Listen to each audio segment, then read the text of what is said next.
మరో breaking news చూస్తున్నాం. YCP నేత గన్నవరం మాజీ ఎమ్మెల్యే వల్లభనేని వంశీపై మరో కేసు నమోదైంది. గన్నవరం నియోజకవర్గంలో జరిగిన మైనింగ్ అక్రమాలపై గనుల శాఖ ఏడీ గన్నవరం పోలీస్ స్టేషన్లో ఆయనపై ఫిర్యాదు చేశారు.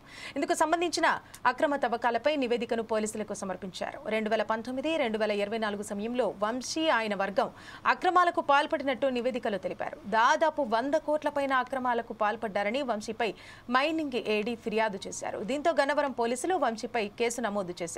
అయితే దీనిపైన పీటీ వారెంట్ కోర్టులో దాఖలు చేయాలని పోలీసులు నిర్ణయించారు. ఇక ఇప్పటికే వల్లభనేని వంశీ కిడ్నాప్ సహా వివిధ కేసుల్లో అరెస్ట్ అయి జైల్లో ఉన్నారు.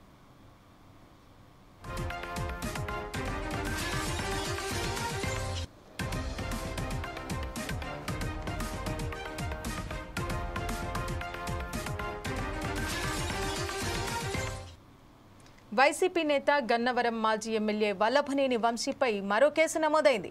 గన్నవరం నియోజకవర్గంలో జరిగిన మైనింగ్ అక్రమాలపై గనుల శాఖ ఏడీ గన్నవరం పోలీస్ స్టేషన్లో ఆయనపై ఫిర్యాదు చేశారు.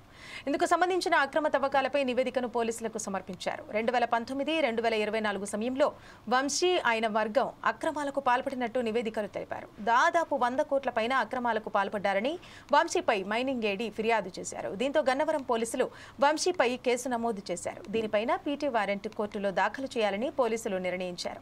ఇక ఇప్పటికే వల్లభనేని వంశీ కిడ్నాప్ సహా వివిధ కేసుల్లో అరెస్ట్ అయి జైల్లో ఉన్నారు.